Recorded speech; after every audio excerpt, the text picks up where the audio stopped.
So hello everybody, welcome back to my channel, and if you're new here then hi, my name is Dr. Puri Mukherjee. I'm your fellow FMG.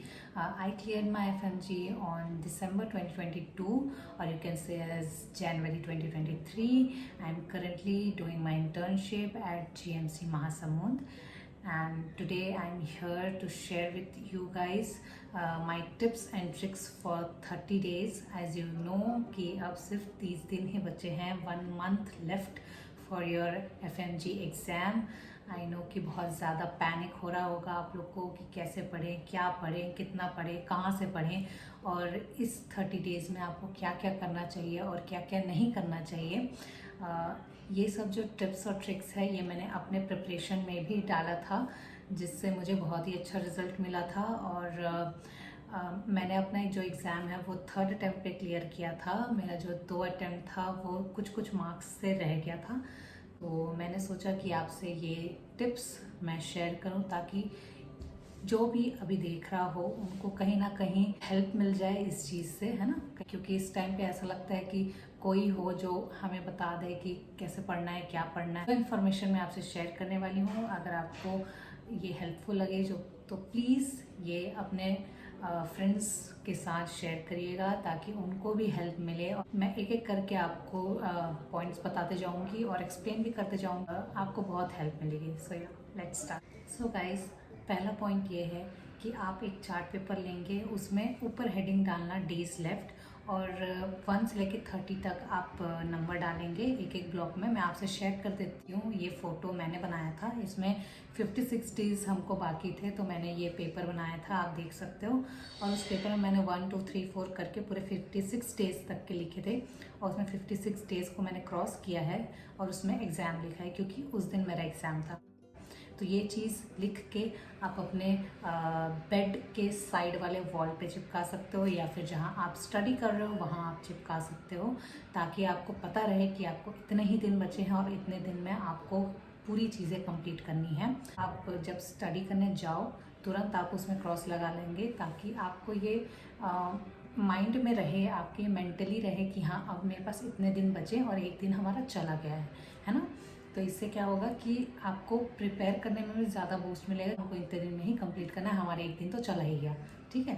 Second and most important guys, please start solving MCQs। बहुत ज़रूरी है अब इस 1 month में आपको MCQs start करने, PYQs most importantly PYQs start करने आपको। पास्ट 5 ईयर्स के PYQs सॉल्व करो। पास्ट 5 ईयर्स के PYQs मतलब 1 साल में 2 एग्ज़ाम होते हैं, तो आपको 10 PYQs जो हैं वो सॉल्व करने हैं। कि बहुत चीज़ें रिपीटेड, बहुत टॉपिक्स जो हैं वो रिपीटेड ही होती हैं। उसी टॉपिक में से कहीं ना कहीं से वो क्वेश्चंस निकालते ही हैं। जो एकदम इम्पॉर्टेंट टॉपिक्स होता है उसी से ज़्यादा क्वेश्चंस आते हैं, तो PYQs बहुत ज़रूरी होता है। 1 मंथ में आपको हर चीज़ पढ़ने का इतना टाइम नहीं होगा कि आप एक सब्जेक्ट निकालो और उसको बोलो कि मैं पूरा ही पढ़ लूँगा। इस चीज़ के लिए आप PYQ सॉल्व करना चालू करो, है ना, ठीक है। तो PYQs इज़ मस्ट। 5 ईयर्स के PYQ सॉल्व करना स्टार्ट करिए। तो इसी से रिलेटेड आता है हमारा नेक्स्ट पॉइंट, जो कि है कि मेन टॉपिक्स जो हैं आप मार्क करना चालू कर दीजिए। जैसे आप PYQs खोलते हैं, ठीक है, आप PYQs खोलेंगे तो आपको क्वेश्चंस जो आप पढ़ते जाएंगे उसके बाद आपको पता चलेगा कि अरे ये तो इस टॉपिक के क्वेश्चन है, या अरे ये तो इस टॉपिक के क्वेश्चन है ना। तो इतना आप तो पढ़ चुके होंगे कि आपको ये पता होगा कि इस टॉपिक के हैं या इस टॉपिक के हैं। जैसा भी आप डिफ्रेंशिएट कर सकते हैं, तो उस टॉपिक को आप खोलो अपने बुक में और उसे मार्क करो इम्पॉर्टेंट। वो पूरा टॉपिक को इम्पॉर्टेंट मार्क करो। ऐसा नहीं कि सिर्फ उतना ही अगर बोल दिया है उस MCQ में तो उतना ही आप मार्क करेंगे, नहीं, उस पूरे टॉपिक को आप इम्पॉर्टेंट मार्क करेंगे। जैसे कि मैं एक एग्जाम्पल बता देती हूँ यहाँ पे। ये क्वेश्चन है OBGY का। A female undergoing IVF was given injection HCG for ovulation, trigger now present with nausea, vomiting and headache. Okay. The USG of pelvis done shows some ascites and the ovary looks like the image shown. अब ये image जो दिख रहा है वो वैसा दिख रहा है, ठीक है। What is the most probably diagnosis? यहाँ पर आपको पता है कि आंसर है ओवरियन हाइपरस्टिमुलेशन सिंड्रोम। तो आप फिर बुक में खोलेंगे उस चैप्टर को, है ना, ये IVF के चैप्टर में पूरा आ जाता है, वो खोलेंगे और पूरे IVF के जो टॉपिक है उसको मार्क कर देंगे मोस्ट इम्पॉर्टेंट। पेन ले लो, रेड पेन ले लो, बड़ा बड़ा मार्क कर दो क्वेश्चन मोस्ट इम्पॉर्टेंट। आपको एक एग्जांपल दे देती हूँ, ये मैंने किया था, ये जितने भी बुक के पेजेस हैं, जितने जितने इम्पोर्टेंट थे सबको मैंने मार्क किया हुआ था। तो ऐसे ही आपको करना है, ठीक। तो आपको ऐसे करके मोस्ट इम्पॉर्टेंट टॉपिक्स बनाने हैं। ये लोग क्वेश्चन पूछते हैं कि इम्पॉर्टेंट टॉपिक्स कैसे पता करें कि इम्पॉर्टेंट टॉपिक्स कौन कौन से हैं। तो आप PYQ से ही पता करेंगे कि इम्पॉर्टेंट टॉपिक्स कौन कौन से हैं, और ऐसे ही आप पता करेंगे। जैसे ही आप 1 साल के, 2 साल के, 3 साल के ऐसे क्वेश्चन सॉल्व करते जाएंगे ना, तब आपको पता चलते जाएगा कि हाँ, इस टॉपिक से बहुत ही ज़्यादा क्वेश्चंस आ रहे हैं, ठीक है। तो जैसे कि 1 ईयर आपने कंप्लीट कर लिया, आपने मोस्ट इंपॉर्टेंट क्वेश्चंस देख लिए, फिर आप दूसरे ईयर का सॉल्व करोगे ना, तो आपको पता चलेगा कि अरे इस टॉपिक से और क्वेश्चन आए थे, तो आप और उसको मार्क करते जाओगे। जितने बार भी रिपीट हुआ क्वेश्चन उसको स्टार लगाते जाओ, तब आपको पता चलेगा कि कितने इंपॉर्टेंट क्वेश्चंस हैं इस टॉपिक से आने वाले। तो ये आपके मोस्ट इंपॉर्टेंट टॉपिक्स बन जाते हैं, ठीक है। नेक्स्ट पॉइंट गाइज, ये मैंने बहुत बड़ी गलती करी हुई है, तो इसलिए मैं आपको बता देती हूँ कि अगर आपको ऐसा लगता है कि कोई टॉपिक्स यार आप पढ़ रहे हो, आपको लगता है कि यार ये तो आता है मेरे को, चलो छोड़ देते हैं इसको बाद में पढ़ेंगे, या ये टॉपिक तो बहुत ईजी है तो मेरे को आता है, ये बाद में पढ़ लेंगे, ऐसा नहीं करना है। अगर आपको वो टॉपिक ईजी लगता है ना, तो आप उसको और पढ़ो और पढ़ो और पढ़ो, 10 बार पढ़ो उसको, ताकि वो आपके दिमाग में इतनी बैठ जाए, ताकि अगर वो क्वेश्चंस आपके सामने आए ना, तो आपको फट से उसके आंसर आ जाए। मेरे साथ यही हुआ था कि पता तो था मेरे को क्वेश्चंस क्या हैं, और मैंने ये भी पता था कि हाँ मेरे को तो याद है, मैं पढ़ी थी लेकिन वो आंसर याद ही नहीं आ रहे थे। तो यही चीज़ होता है कि आपको ऐसा लगेगा हाँ यार ये तो कहीं पढ़ा था मैंने, लेकिन वो पढ़ा था और वो याद कितना आ रहा है उसमें बहुत फ़र्क होता है। क्योंकि ये ना इजी टॉपिक्स में ही बहुत ज़्यादा होते हैं, तो इसलिए बहुत अच्छे से इजी टॉपिक्स को और अच्छे से पढ़ो, 10 बार पढ़ो, 20 बार पढ़ो, लेकिन उसको पढ़ो, क्योंकि वो आपकी स्ट्रेंथ है कि आपको वो चीज़ आता है, तो आपको और अच्छे से उसको शार्प बनाना है ना। तो इजी टॉपिक्स को बहुत अच्छे से पढ़ेंगे। Next is divide your day productively. अभी आप कैसे कर सकते हो, एक प्रॉपर टाइम टेबल बनाओ कि इस टाइम आपको ये पढ़ना है, इस टाइम आपको ये सब्जेक्ट पढ़ना है, और इस टाइम आपको MCQ सॉल्व करने हैं, है ना। और MCQ ऐसा नहीं कि रात में आप एक बार सॉल्व कर लिया, या PYQ आपने एक बार पढ़ लिया रात को तो MCQs हो गए, ऐसा नहीं होता है। अब आपको पूरे दिन में आपको एटलीस्ट थोड़ा थोड़ा करके PYQs देखते रहने हैं, सॉल्व करते रहने हैं, क्योंकि बहुत ज़रूरी है। क्योंकि जो आपके क्वेश्चंस हैं वो ऑब्वियसली PYQs है, थ्योरी नहीं है। तो थ्योरी पढ़ो पर PYQs भी सॉल्व करना स्टार्ट कर दो, बहुत ज़रूरी है। और टाइम टेबल की बात करें तो आप अपने लिए, क्योंकि देखो इंडिविजुअली सबका अलग अलग स्ट्रेंथ होता है, हर इंडिविजुअल अपने हिसाब से पढ़ता है, तो उस हिसाब से आप कितना पढ़ सकते हो। क्योंकि कई लोग जो हैं वो एक स्ट्रेच में 4 to 5 आवर्स पढ़ सकते हैं। कोई लोग हैं जो उतना ज़्यादा स्ट्रेच नहीं कर सकते अपनी पढ़ाई, और 3 घंटे पढ़ते हैं, फिर थोड़ा ब्रेक लेके फिर 3 घंटे पढ़ते हैं। तो ये आपके ऊपर डिपेंड करता है कि आपको किस हिसाब से अपना टाइम टेबल बनाना है। मोस्ट इम्पॉर्टेंट ये है कि आपको पढ़ना है और आपको सिर्फ पढ़ना है। तो इसलिए अपने पूरा दिन को ऐसे अच्छे से डिवाइड करो ताकि आपको कोई भी समय वेस्ट ना जाए, क्योंकि आप अब दिन या समय वेस्ट नहीं कर सकते। पूरे दिन को प्रोडक्टिव बनाओ, एक टाइम टेबल बनाओ, टाइम टेबल स्ट्रिक्टली फॉलो करो, बहुत ज़रूरी होता है। क्योंकि कई लोग होते हैं कि टाइम टेबल बना के बस चिपका देते हैं दीवार में और उसको स्ट्रिक्टली फॉलो नहीं करते। ये बहुत ज़रूरी है कि आप अपना पूरा दिन स्ट्रिक्टली फॉलो करो। मैं ये नहीं बोल रही हूँ कि 30 दिन का पूरा आप टाइम टेबल बनाओ, 15 डेज़ का टाइम टेबल बनाओ, फिर उसे स्ट्रिक्टली फॉलो करो, फिर 15 डेज़ का टाइम टेबल बनाओ, फिर उसे स्ट्रिक्टली फॉलो करो, है ना। तो इस हिसाब से आप अपना टाइम टेबल बनाएंगे और उसे स्ट्रिक्टली फॉलो करेंगे। नेक्स्ट पॉइंट आता है कि stop studying new topics. Please, अब न्यू टॉपिक्स पढ़ने का टाइम नहीं है, मत पढ़ो, कोई ज़रूरत नहीं है। जितने आपके नोट्स हैं वो सबसे बेस्ट हैं, उसी पे स्टिक रहो। ये नहीं कि अभी आपका फ्रेंड कुछ और बोला कि यार ये पढ़ा क्या, इसको पढ़ा क्या, इसका देख लेते हैं वीडियो, उसका देखा क्या तूने वीडियो, तो ऐसे नहीं होता है। आप अपना माइंड सिर्फ अपने नोट्स, अपने वीडियोस, अपने PYQs, MCQs इसमें रखो। जितना आपने पढ़ा है, आपने बहुत पढ़ा है, ठीक है। और उसी पे स्टिक रहो।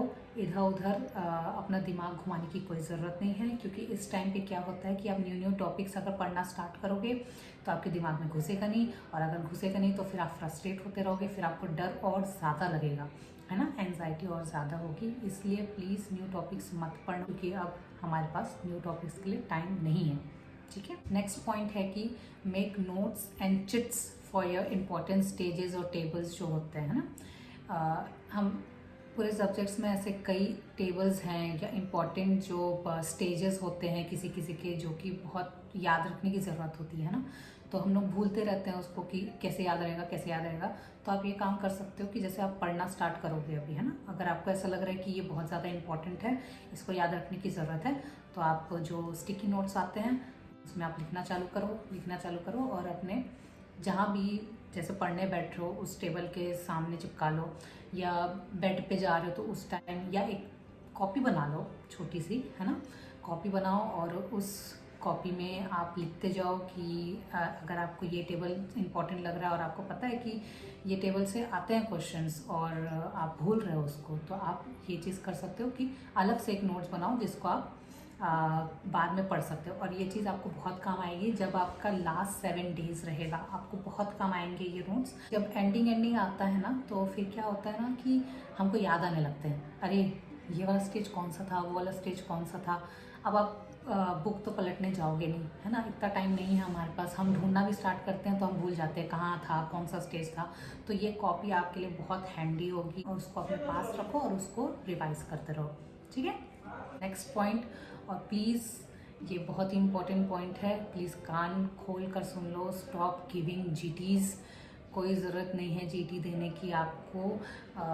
बहुत से ऐसे लोग होंगे अभी भी कि जीटी दे रहे होंगे, है ना, तो देने की ज़रूरत नहीं है, क्योंकि इस टाइम पे क्या होता है कि आप अगर आपके मार्क्स कम आते हैं ग्रैंड टेस्ट में, तो आप फिर इवेलुएट करना चालू कर देते हो कि यार मेरे मार्क्स तो कम आ रहे हैं, मैं तो फेल हो जाऊंगा। या अगर आपके मार्क्स ज़्यादा आ रहे हैं तो आप खुश होने लगते हो कि अरे मेरे मार्क्स तो ज़्यादा आ रहे हैं। जीटी से आपके मार्क्स का कोई लेना देना नहीं होता है। जीटी सिर्फ आपके सब्जेक्ट इवेल्युएशन के लिए होती है कि कौन से सब्जेक्ट में आप वीक हैं और कौन से सब्जेक्ट में आप स्ट्रॉन्ग हैं, है ना। तो जीटी जब आप देखते हैं तो लास्ट में एनालिसिस का एक टेबल आता है जहाँ पर आपको पता चलता है कि ये सब्जेक्ट आपकी बहुत स्ट्रॉन्गेस्ट है और ये वीकेस्ट है। तो अगर आप जीटी दे भी रहे हो तो अपने स्ट्रेंथ को और वीकनेसेस को एनालाइज करो, ना कि स्कोर्स को, ठीक है। अगर आपको देना है तो, और अगर मैं नहीं मानो तो जीटी देना बंद कर दो। अब जितना दिया था 2-3 दिया बहुत है, उससे ज़्यादा नहीं देना अब। और क्योंकि जीटी अब आप देने जाओगे तो पूरा का पूरा दिन वेस्ट हो जाता है, और मैं जानती हूँ उसके बाद पढ़ने का मन नहीं करता। नेक्स्ट थिंग कि don't leave any subjects. I know बहुत से लोग हैं, बहुत से क्या, हर कोई ना कोई सब्जेक्ट करना छोड़ के जाता है। कोई भी पूरा 19 सब्जेक्ट्स नहीं पढ़ पाता। हम लोग कोई ना कोई ऐसा सब्जेक्ट होता है जो कि हम छोड़ देते हैं कि यार ये दिमाग में नहीं घुस रहा, ये सारा, या ये इतना इम्पोर्टेंट नहीं है, मैं दूसरे सब्जेक्ट पे अपना ध्यान ज़्यादा लगा सकता हूँ, है ना। तो ये सही बात है, हम मोस्ट इम्पॉर्टेंट जो है इम्पोर्टेंस हम क्लिनिकल सब्जेक्ट्स और जो मेन नॉन क्लिनिकल सब्जेक्ट्स हैं उनको देते हैं। एटलीस्ट उस सब्जेक्ट के PYQs पढ़ने हैं, है ना। आपको पूरे सब्जेक्ट्स के PYQs पढ़ने हैं, पूरे 19 to 19 सब्जेक्ट्स के PYQs करने हैं। अगर आप टॉपिक नहीं पढ़ा है, आपने उस बुक को नहीं छुआ है, फिर भी आप PYQs करो, आपको करने की बहुत ज़रूरत है।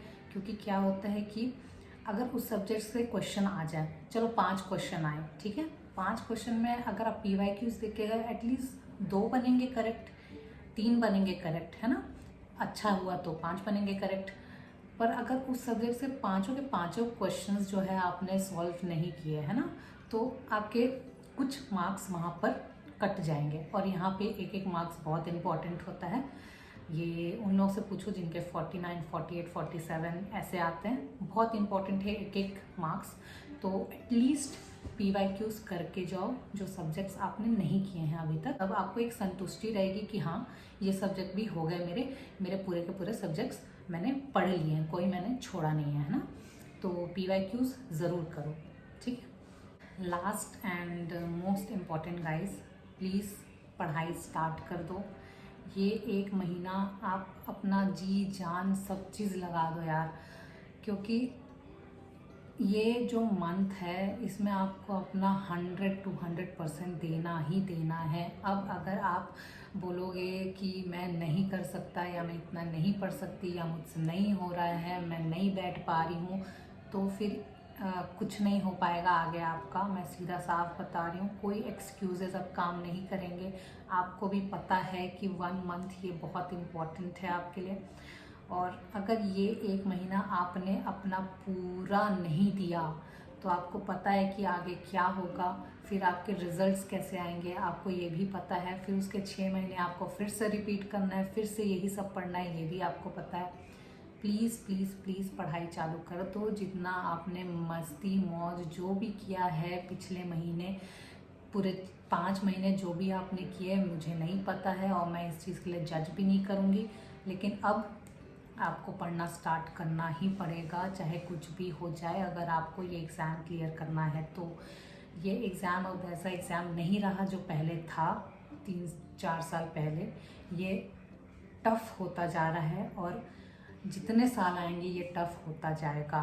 इसलिए प्लीज़ अपना पूरा 200, 300, 400, 1000% बस आप पढ़ाई में लगा दो। दिन रात एक कर दो पढ़ाई में। कोई एक्सक्यूज़ेस नहीं है, कोई एक्सक्यूज़ करना भी नहीं है आपको। आप पढ़ सकते हो। सोना खाना अपनी जगह ठीक है, ठीक है। फालतू के टाइम वेस्ट ना मत करो, इधर उधर घूमना बंद कर दो, बस पढ़ाई करो। यहाँ पर कई लोग भी हैं जो फर्स्ट अटेम्प्ट अभी दे रहे हैं, और मैं आपको यही बोलूँगी कि आप उनसे पूछो जिनका 3rd attempt 4th attempt 5th attempt हो रहा है, कितनी प्रॉब्लम होती है फिर से उस बुक को पढ़ने की। फिर से वो 6 मंथ आपको उसी चीज़ को पढ़ना है, वो 6 मंथ आपको वही चीज़ फिर से रिपीट करनी है ताकि वो एक एग्ज़ाम आप दे सको, है ना। तो ये सब चीज़ आपको अगर नहीं करनी है तो प्लीज़ प्लीज़ पढ़ाई स्टार्ट कर दो। यहाँ पे कोई एक्सक्यूज़ेस नहीं है। 3 से 4 घंटे आप सोइए, आपको सोना है तो, बाकी पूरा दिन आपको पढ़ना है। मैं ये नहीं बोल रही हूँ कि एकदम आप बैठ जाओ और एक स्ट्रेच में पूरा पढ़ाई कर दो, ऐसा नहीं होता है। थोड़ा थोड़ा टाइम ब्रेक लो, है ना। और ऐसा भी नहीं कि 2-2.5 घंटे पढ़ लिया उसके बाद अब पढ़ने का मन नहीं कर रहा, नहीं बैठ सकते हम इतने देर, ये भी नहीं है।